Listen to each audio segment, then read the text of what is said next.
Hola, buenos días. Soy Luis López Cozarpita. Les saludo de nuevo desde este seminario que se llama Fundamentos Cristianos del Orden Social y Político.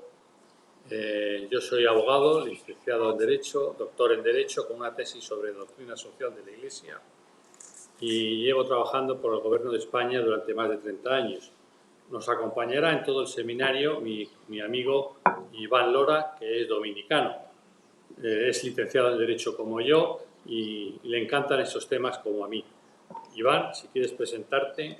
Así es, saludos a todos los hermanos que gentilmente siempre van a ver en estos seminarios. Mi nombre es Iván Benoit Lora, soy licenciado en Derecho, estudié en la Universidad Autónoma de Santo Domingo. Para mí es un honor que Luis me haya tomado en cuenta para participar con él de estos programas que nos deben de interesar a todos. Y vamos, como él acaba de citar en el día de hoy, que es nuestro segundo seminario, nuestro segundo programa, vamos a estar, entre otras cosas, hablando sobre los fundamentos del orden social y político. Vale, vamos a hablar en primer lugar del origen del poder. Es interesantísimo este tema, sobre todo ahora que estamos viviendo la Semana Santa, ¿no? Que es cuando Cristo le dice a Pilatos: tú no tendrías ese poder si no te lo hubiera dado mi Padre. Esta frase cuán fácilmente se olvida y cuántos errores tiene, ¿no? Vamos a empezar señalando, por lo tanto, los males que se derivan de una realeza meramente humana, de un gobierno sin Dios. Esto es, de un orden social y político construido al margen de Dios y contra Dios. Al pueblo de Israel, en la fase final de su historia, no tiene reyes con poder político, militar o económico, pues como tienen los demás poderes de la tierra, porque Israel reconoce únicamente el señorío de Yahvé.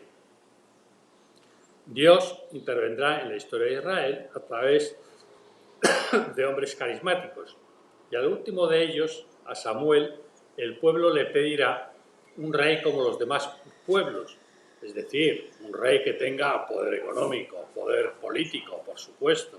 Es que ellos solo tienen la fe en Dios, ¿no?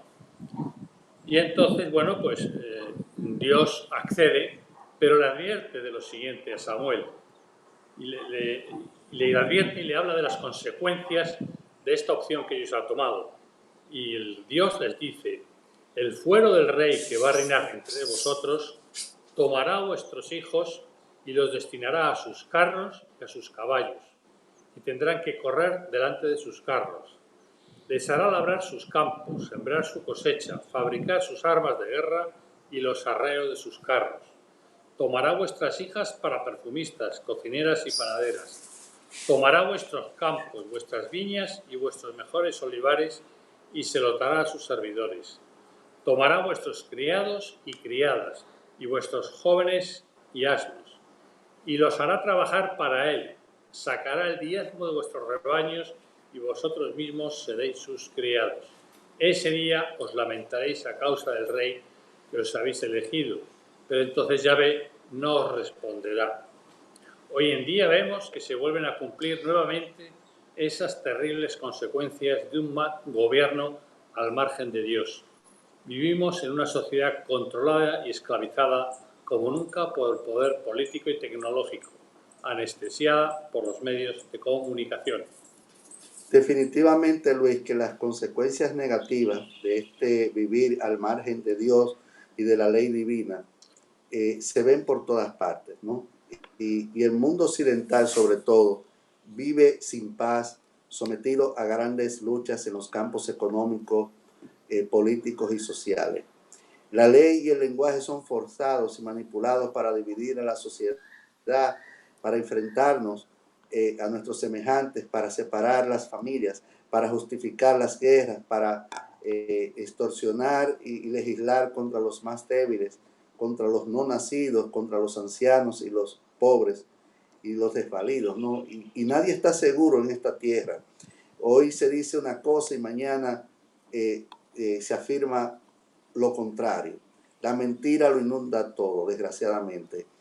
En cuanto al derecho, ha sido definitivamente, desgraciadamente, separado de la moral y muchas veces es utilizado por los intereses del poder político o económico para someter a los ciudadanos, ¿no?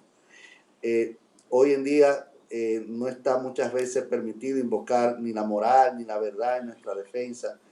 No se acepta tampoco la existencia de unos principios comunes inalterables que nos defiendan de la tiranía del poder humano. Nos hemos quedado, Luis, solos ante el poder. Permanecer en esta oscuridad no debe no saber lo que está bien o lo que está mal. Es una gran amenaza para la humanidad. Y tenemos que tomar en cuenta, hermanos, que para salir de este vicioso círculo del error, necesitamos al menos una suprema verdad. Respetar unas normas de juego que no se puedan cambiar a capricho de los gobernantes o parlamentos. Todo esto nos tiene, Luis, que hacer pensar. Todo lo que está por debajo del firmamento tiene un orden. Y debemos de hacernos una pregunta. ¿Cuáles son los fundamentos del orden social, del económico, del político? Bueno, pues a la luz de estos seminarios vamos a estar definitivamente, hermanos, reflexionando. Y a continuación, pues te cedo la palabra, Luis. Bueno, pues vamos a empezar por la primera cuestión de todo esto.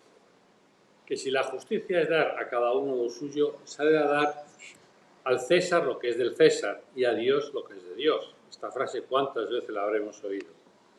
Esta frase condena implícitamente cualquier intento de divinizar al hombre, al poder civil, pues a Dios hay que darle su parte. No ser justos con Dios es cometer la primera injusticia de esta sociedad, y de ahí derivan las demás. Entendamos bien estas palabras. Dios tiene todo el poder sobre el mundo. El político también. El político no está excluido de eso. Lo único que hace Dios es, yo gobierno, pero os cedo, como decimos en derecho, os delego parte de mi poder, pero no para que lo uséis como os dé la gana, sino dentro de un marco, que son los 10 mandamientos. Y este marco Él lo pone, no por fastidiar, sino para que vayamos bien. Bueno, pues respetando ese marco, el hombre tiene todo el resto de la libertad para gobernar, ¿no? Entonces, por grande que llegue a ser el progreso técnico, económico, social, ni la justicia ni la paz podrán existir en la tierra, ni la justicia ni la paz podrán existir en la tierra si no se da a Dios lo que a Dios se debe. Así, el primer mandamiento de la ley de Dios no es solo para cada hombre, no es solo una obligación para cada hombre, sino que hay que aplicarlo también a la sociedad, a todos sus ámbitos. Amarás a Dios sobre todas las cosas. Cristo ha recibido del Padre todo el poder y tiene en su mano el destino de los pueblos y de las naciones, como estamos viendo ahora. Así se lo dice a Pilatos, no tendrás ese poder si no te lo hubiera dado mi Padre. Sí, la supervivencia de los estados y la paz de los pueblos depende exclusivamente de Cristo. Ay del hombre que confía en otro hombre, dice la Biblia. El Estado sufre siempre por toda ofensa que se haga contra la religión. El laicismo ha logrado sustraer al Estado del influjo de Dios, preparando el terreno al totalitarismo, que no es más que la suplantación del poder de Dios por el poder del Estado, el poder de los gobiernos. El Estado se convierte en norma suprema de todo y abusa de los individuos, los convierte en peones de su tablero político o en simples números de cálculos económicos, como está pasando ahora con los ancianos. El Estado está echando números de si merece la pena salvar a los ancianos. Es que es tristísimo oír hablar de esto. Las ideologías fomentadas por el Estado, ya sea el populismo marxista o la globalización capitalista, al no reconocer una autoridad superior, la divina, devienen en totalitarismo. Así nos lo advertía Pío XII.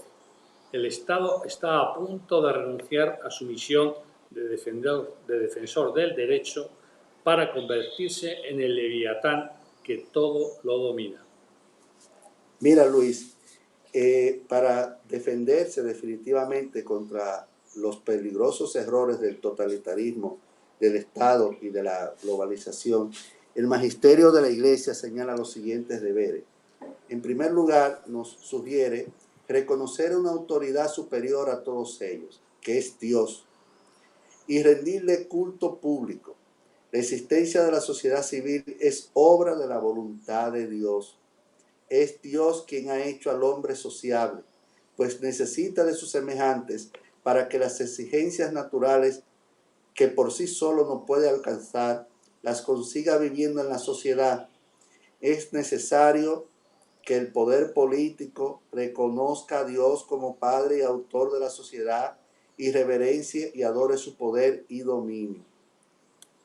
La sociedad civil que tanto muchas veces los gobiernos y los estados a través de ella piden, los famosos estados laicos, ¿no? Fíjense qué interesante cómo Dios crea la sociedad civil. ¿Por qué? Porque nos hizo sociables. Espera, Iván, espera. ¿Y por qué Dios nos hizo sociables? Habiendo salido Espera, de él, Iván, espera. ¿Y por qué Dios nos hizo sociales? ¿Quién es el así autor de la sociedad? Pues es Dios. Y la razón es muy sencilla. Pues porque Dios nos hace con oídos y boca. Es decir, palabra y oír. Los parlamentos, ¿qué es lo que se hace en los parlamentos?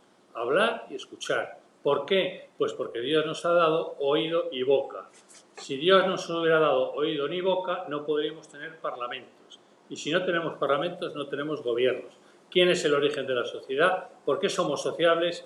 Porque Dios lo ha hecho así. El hombre tiene que agradecer esto. definitivamente hemos salido de él, pero a él, a Dios, debemos devolver, Luis. Los estados no pueden definitivamente obrar como si Dios no existiese. No pueden rechazar la religión como cosa extraña o inútil. Todo lo contrario, el Estado tiene la obligación de admitir el culto divino en la forma con que el mismo Dios ha querido que se le venere. Y no solo eso, este culto público y social que se le debe a Dios no es el de cualquier religión, sino el culto a la única verdadera religión, que es la establecida por el mismo Jesucristo y que Él encomendó a su iglesia proteger y propagar. En segundo lugar, hermanos, el Estado debe facilitar al ciudadano el logro de su destino eterno. Mira qué interesante, ¿no? Todos los hombres hemos nacido para alcanzar un fin último y supremo. Todos los hombres, óyeme bien, todos los hombres hemos nacido para alcanzar el fin último y supremo. Por eso, hermano, es necesario que el Estado, establecido para el bien de todos, proceda de tal forma que, lejos de crear obstáculos, dé todas las facilidades posibles a los ciudadanos para el logro de aquel bien último que desea. En tercer lugar, Luis, la separación hostil entre la Iglesia y el Estado limita definitivamente la acción del Estado a la prosperidad material, despreocupándose completamente de la razón última del hombre, que es la vida eterna. Bienaventuranza propuesta para cuando dejemos esta tierra. Y la observación de estos tres deberes, Luis, es la salvación del Estado. Error grande y de muy graves consecuencias es excluir, por tanto, a la religión de la vida pública, de la legislación, de la educación, de la juventud, de la familia. Sin la religión es imposible que una sociedad viva en orden y en paz. Es la Iglesia de Cristo la que manda evitar toda acción mala y domar las pasiones humanas que tan gravemente perjudican a la vida social. Es importante eso, ¿eh? Hombre, está claro. Bueno, una vez señaladas esas obligaciones que tiene el Estado para con Dios, esas tres que hemos puesto, vamos a hablar ahora de los principios que conforman la vida social y política, ¿no? En primer lugar, vamos a hablar del principio del bien común. Por bien común se entiende el conjunto de condiciones de la vida social que hacen posibles a los hombres y a las asociaciones humanas el logro de la propia perfección.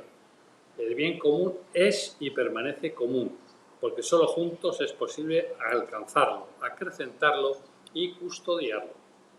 Las exigencias del bien común están estrechamente vinculadas al respeto y promoción de la persona, pero también atañen al compromiso por la paz a la correcta organización de los poderes del Estado, a un sólido ordenamiento jurídico, a la salvaguardia del medio ambiente, a la prestación de los servicios esenciales para las personas, como es la alimentación, la casa, el trabajo, la educación, la cultura, el transporte, la salud, la libre circulación de la información y la tutela de la libertad religiosa, el Estado tutelador de la libertad religiosa.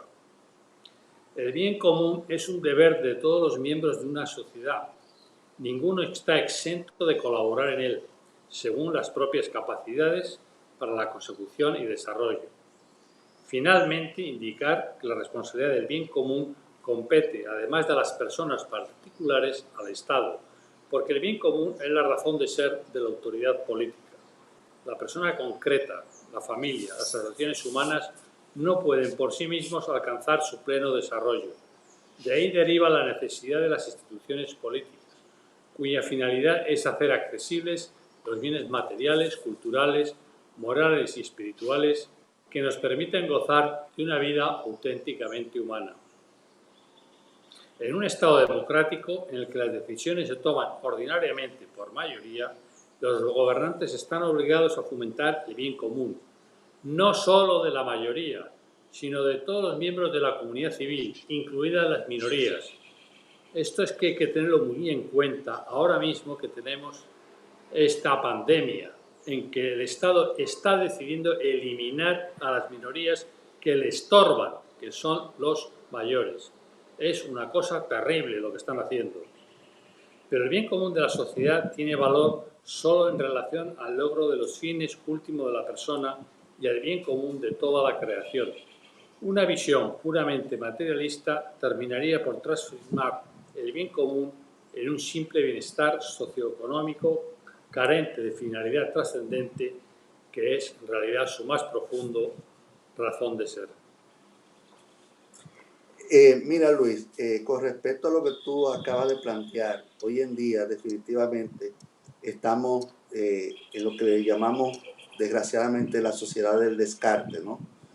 El egoísmo definitivamente, el individualismo, el hedonismo, son de los vicios terribles que están aconteciendo, que son una realidad desgraciadamente y que hay que combatir, hay que despertar. Continuando con esta serie de seminarios, principios. Y te toca hablar del segundo, ¿no? Principio, exacto. Exacto. Ahora voy a abordar lo que es el principio del orden social y político. Y vamos a agregar lo siguiente: el destino universal de los bienes. No, agregar no. Vas a hablar del principio, segundo principio, que se llama el destino universal de los bienes. Y ahora ya puedes hablar, Iván. Ok. El origen primogénito de todo bien es el acto mismo de Dios al crear al mundo y al hombre, dándole a éste la tierra para que la domine con su trabajo y goce de sus frutos. Para esto es necesario que los bienes creados lleguen a todos en forma equitativa, pues la persona no puede prescindir de los bienes materiales para cubrir a sus necesidades básicas de su existencia. Los bienes le son absolutamente indispensables para alimentarse y crecer, para comunicarse, para asociarse y para poder conseguir las más altas finalidades a que estamos llamados. Se trata, hermanos, ante todo, de un derecho natural, inscrito en la naturaleza del hombre y es para siempre. Todos los demás derechos del hombre, incluido el de la propiedad, están subordinados a este principio y deben facilitar su realización. El destino universal de los bienes implica una precisa definición de los modos, de los límites y de los objetos que aseguren un ejercicio justo y ordenado de esos bienes. Mediante el trabajo, el hombre logra dominar la tierra y se apropia de una parte de ella, la que ha conquistado con su trabajo. He ahí el origen de la propiedad individual. La propiedad privada y las otras formas de dominio privado de los bienes aseguran a cada cual una zona absolutamente necesaria para su autonomía personal y familiar. La propiedad privada es un elemento esencial de una política económica auténticamente social y democrática, y es garantía de un recto orden social. La enseñanza social postula que la propiedad de los bienes sea accesible a todos por igual, de manera que todos se conviertan al menos en cierta medida en propietarios. Pero a su vez, hermanos, la tradición cristiana nunca ha aceptado el derecho a la propiedad privada como absoluto e intocable. Al contrario, siempre lo ha entendido como subordinado al destino universal de los bienes. El principio del destino universal de los bienes afirma que tanto el pleno y perenne señorío de Dios sobre toda realidad, como la exigencia de que los bienes de la creación permanezcan destinados al desarrollo de todo hombre y de la humanidad entera. No se trata de oponerse al derecho a la propiedad, sino de ordenarla. La enseñanza social de la Iglesia exhorta a reconocer la función social de cualquier forma de posesión. El hombre no debe tener las cosas que legítimamente posee como exclusivamente suyas, sino también como comunes, en el sentido de que no le aprovechen a él solamente, sino también a los demás. De ahí deriva el deber por parte de los propietarios de no tener inoperantes los bienes poseídos y de destinarlos a la actividad productiva. Más aún, el hombre o la sociedad que llegan al punto de absolutizar el derecho de propiedad terminan por experimentar la esclavitud más radical. Ninguna posesión puede ser considerada indiferente, debido al influjo que ejerce sobre los individuos y las instituciones. El poseedor que idolatra sus bienes resulta poseído y subyugado por ellos. Solo reconociendo a los bienes la dependencia de Dios Creador y, consecuentemente, orientándolos al bien común, es posible conferir a los bienes materiales la función de instrumentos útiles para el crecimiento de los hombres y de los pueblos. Finalmente, decir que el principio universal de los bienes exige que se vele con particular solicitud por los pobres, de lo cual da testimonio toda la tradición de la Iglesia. La miseria humana es el signo evidente de la condición de debilidad del hombre y de su necesidad de salvación. De ello se compadeció Cristo, que se identificó con sus hermanos más pequeños. De hecho, Jesucristo reconocerá a sus elegidos por lo que hayan hecho por los pobres. Pero también, además de esto, Jesús nos dice, para no idolatrar a los pobres: pobres tendréis siempre con vosotros, pero a mí no me tendréis siempre. El realismo cristiano, mientras por una parte aprecia los esfuerzos laudables que se realizan para erradicar la pobreza, por otra parte pone en guardia frente a posiciones ideológicas y mesianismos que alimentan la ilusión de que se puede eliminar totalmente de este mundo el problema de la pobreza. Esto se sucederá únicamente cuando Dios regrese, porque estará de nuevo con nosotros para siempre. Mientras tanto, los pobres quedan confiados a nosotros, y en base a esta responsabilidad seremos juzgados al final. Brevemente deciros, para terminar, el tema de los pobres. ¿Por qué hay pobres para siempre?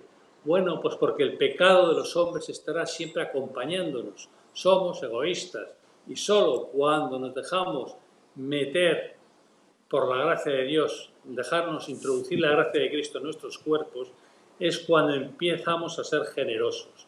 Y como esto solo se cumplirá al fin de los tiempos, por eso habrá pobres, por desgracia, toda la vida, porque el pecado nos va a acompañar hasta que Cristo vuelva. Bueno, pues aquí podemos dar punto y final al segundo tema de este seminario sobre principios del orden social y cristiano. Muchas gracias, hermanos, por habernos escuchado. Así es, queremos recordarles que estos seminarios los van a poder siempre encontrar en nuestra página web, unhombre-unamisión.org. unhombre-unamisión.org. Hasta la próxima.